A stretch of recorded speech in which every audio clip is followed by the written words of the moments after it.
Hi, I'm Glenn Rogers, and this is Biblical Insights. The title of our video today is Jesus Tests a Woman's Faith. Jesus did that sort of thing quite often. He came to help people and to help them develop their faith, and in order to do that, sometimes he needed to test them. And so in this text that we're going to look at today, Jesus was doing that. He was testing a woman's faith. This is the 32nd section of our study of Jesus' life and ministry based on the Gospel of Mark. And the text today that we're going to read is Mark chapter 7, verses 24 through 30. It's not a very long text, but it's an interesting story. And one of the reasons it's so interesting is because it is so misunderstood. And of course, the reason it's misunderstood is because of the conversation between Jesus and this Gentile woman, this non-Jewish woman, and her coming to Jesus with a request and Jesus' response to her. And it really baffles a lot of people as to why Jesus spoke to her the way he did. But I think if we really look closely and we understand the background, if we understand what's going on, we'll realize that there wasn't anything here that was inappropriate, as some people have suggested. So we'll be reading our text, as always, from the Simplified New Testament, which is my translation of the New Testament. And beginning in verse 24, it says, Jesus went north and west from Galilee to the area of Tyre. He found a place to stay and hoped to keep his presence a secret, but he could not. One of those who heard he was there was a woman whose daughter was possessed by an evil spirit. She came and knelt at Jesus' feet. Even though she was not Jewish, she begged Jesus to drive the demon from her daughter. The children have to eat first, Jesus said. It is not right to give their food to the dogs, is it? You are right, Lord, the woman said. But their dogs do eat the crumbs that fall from the table. That is a very good answer, Jesus said. So I will heal your daughter. Go to her. She is well. The woman went home and found her daughter sleeping in her bed. The demon was gone. Now, Jesus has cast out demons before. He's healed people before. And this is just another incident of Jesus healing a young girl or a young woman. And he wasn't even with her when he healed her. She was someplace else. He healed her long distance, right? He was there, and, he sent the healing power to however far away she was, somewhere else in the village, one would imagine, and healed the girl. And so he's done that sort of thing before. This isn't all that amazing. Why would this text be so confusing for people and so disturbing for some? Well, because it sounds like Jesus is calling this woman a dog. And of course, that would be a very ugly thing to say to her. And so the question is, was he calling her a dog? And if not, why would he use that kind of language? What was going on here? Okay, well, to really understand this text, we have to understand the background of the Jewish world at that time, at their place in the world, the way they felt about other people, non-Jewish people, and the way those non-Jewish people felt about them. There's lots going on here. We could call it a clash of cultures, and this was really a cultural problem. And it wasn't that Jesus had a cultural problem or any kind of problem with this woman, because he came to save her soul just the same as he did everybody else's, right? He didn't have a problem with her. Because she was not Jewish, she had a problem with Jewish people, probably, and Jewish people certainly would have had a problem with her. In the old law, the law of Moses, God told the Jewish people not to have anything to do with the nations around them, non-Jewish people. He said, I don't want you, spending time with them, because there would be evil influences, and he wanted to keep the nation of Israel clean and pure and set apart from all of those evil influences, you see. So the simplest way to do that at the time was just tell them, don't spend time with those people. Don't go to their homes. Don't invite them to your homes. Don't think like them. Don't act like them. Stay separate from them. You see? Now, if you have children, especially teenage children, you've probably told him something similar, right? I don't want you hanging around with those kids, okay? I don't like them. I don't like, we're worried about bad influences, right? That's what God was worried about. So he told his people, the Israelites, stay away from those pagan heathens. They will be bad influences on you. Stay away from them. Don't eat the kind of food they eat. Don't do the kind of things they do. You keep yourself separate, okay? So the Jews really took that to heart, right? And in fact, they took it so much to heart that they let it get to be a problem. They started looking down on those people and thinking that God didn't love those people or care for those people. He thought, God loves us. He doesn't love you. We're better than you. You're no good. You're nothing. And the typical Jew would have thought of a non-Jewish person as subhuman, just a dog, not even worth consideration. And there were many non-Jewish people who would have felt exactly the same way about Jewish people. Throughout history, Jews have been one of the most hated races of people of all time. Why? Well, because they're different, for one thing, but for another, it's because they don't like other people. And you know how that works. If somebody doesn't like you, it's really hard for you to like them, right? See, if person A thinks person B is a dog and unworthy of consideration, subhuman, then person B is likely to feel the same way about person A. And so they don't like each other, right? Well, that's what was going on between Jewish people and non-Jewish people. And it still goes on today in some cases. And it was, I guess you could call it, in a sense, you could call it racism.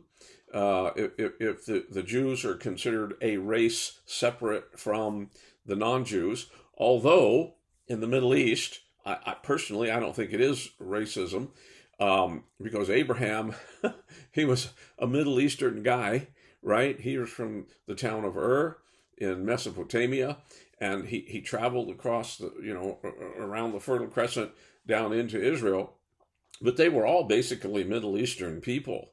Okay, they're not different races of people, but they have a different line of descendancy. The Israelites came from Abraham through Isaac, right? And if you weren't part of that family line, then you weren't a Hebrew, you weren't Jewish, you were something else. Yeah, but really, technically, they're all the same race of people. So you can call it racism, but it really wasn't exactly racism, because they were all the same race of people.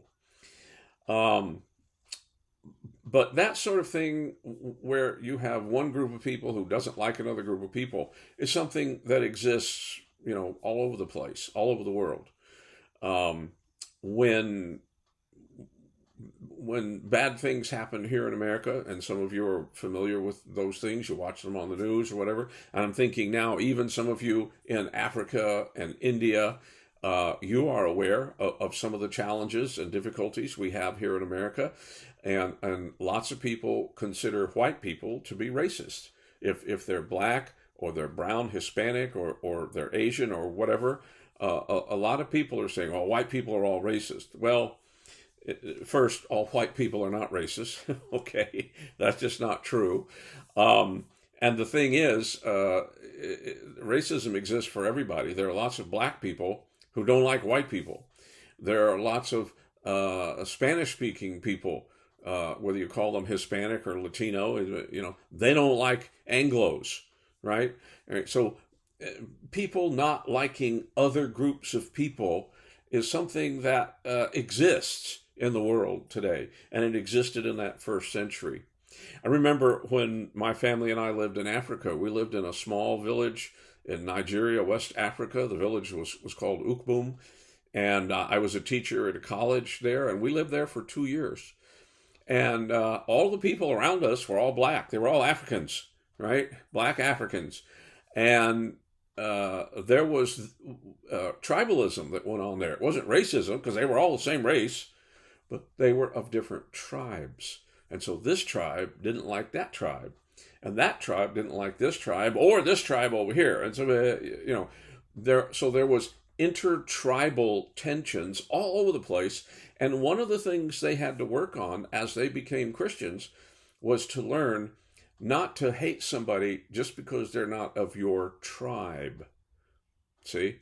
Now, when we look at this text, we have to understand that sort of thing exists in the background for Jesus and this woman. And it's not the first time that this had come up, right? In John's Gospel, chapter 4, we learn about Jesus' and his disciples going through Samaria, and he stopped and he was resting, he was tired, he was thirsty. A Samaritan woman came out to the well, and Jesus asked her for a drink of water, and she was shocked. She said, first, you're a man, why are you talking to me? Because there were tensions between males and females. A male didn't talk to a strange woman in public, So why was Jesus, a man, talking to her, a woman? And number two, why was he, a Jew, talking to her, a Samaritan? Because the Jews and the Samaritans didn't like each other any more than the Jews and the Gentiles, right? So this ethnic tension, and in some cases not just tension, but outright hatred, existed in the first century, and Jesus had to deal with that. So he's in this village, he's trying to rest, he's trying to keep it quiet that he's there, but he can't, so people hear about it. And this woman comes and says, I want you to heal my daughter. Now, she's not Jewish. And so here's a non-Jewish woman who normally wouldn't give Jesus the time of day. And normally, as a Jewish man, he wouldn't give her the time of day. And yet, excuse me,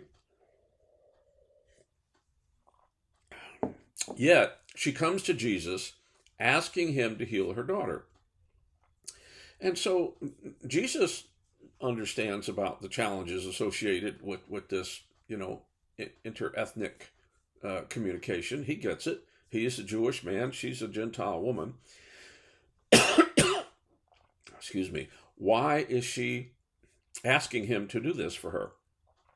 Well, Jesus' ministry was ethnically to the Jews, not to all the world. That would come later when he appointed Saul of Tarsus, who became Paul, to go to the non-Jewish people and convert them. But Jesus' ministry was a Jewish ministry to Jewish people.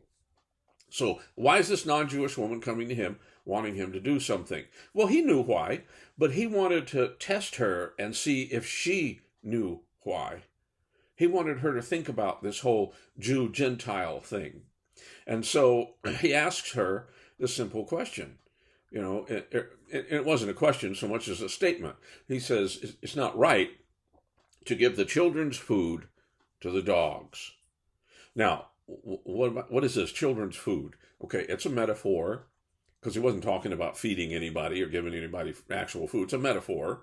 It's not right for me to use my power to benefit you when I have come to benefit the Jewish people. Okay? And the woman understands. She says, yeah, I understand, I get that. In other words, she didn't get offended. She didn't get mad. She didn't start calling him names. She didn't storm out or anything like that, right?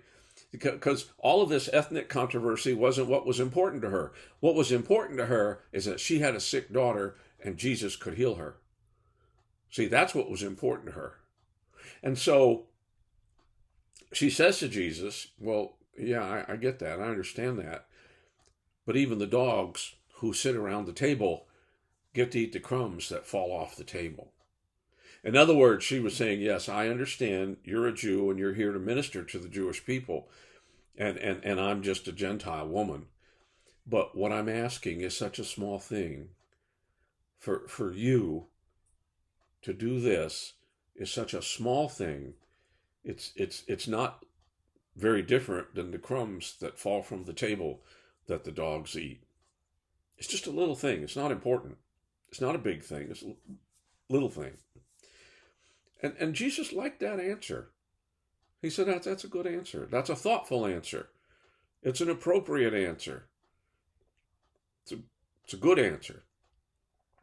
So he heals the daughter. He doesn't even have to go to her or do anything like that. He just says, your daughter's healed. He knew who the woman's daughter was and where she was, and he sent his power through space, right? And healed that young woman. And the woman went on her way. Her mother went on her way, found her daughter healed and asleep in her bed. Now, what does this mean for us? What has this got to do with us? Well, we live in a time where there's a lot of racial and ethnic and cultural tension. And there's a lot of people who don't like people on the other side. And some of the people don't like other people simply because they have different political views, different socio-political ideology. They live differently. They have different ideas about what's right and what's good and this and that and everything. And people don't seem to be able to get along. And Jesus understood that. He got that as well as he got anything else, because there was a great deal of tension and hatred between Jewish people and Samaritans, Jewish people and non-Jewish people. You see, the Samaritans were half Jews. They were closer than the Gentiles, but the Jews still didn't like them because they weren't pure, see? So Jesus gets that. He understands that. He has experience with that. He has been hated because of his ethnicity.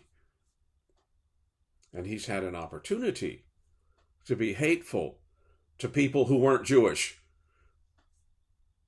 But he didn't do that. He didn't act that way. Jesus cared about this woman who was different from him. And he helped her. He was a good man who did good things. He wasn't hateful. He wasn't unkind. He wasn't cruel. He was loving and kind and helpful. And so in this day of cultural tension and hatred, of racial tension and hatred, of ethnic tension and hatred, and all of these things that are going on, what we learn from this text is you don't have to be that way. You don't have to participate in that. You don't have to be one of those people. And believe me, it's easy to slip into that. You know, they don't like me, so I don't like them. See, but that's not right. And that's not the way Jesus thought. And that's not the way Jesus acted. This woman needed him to help. So he helped. That's an important lesson to learn. So think about that over the next few days.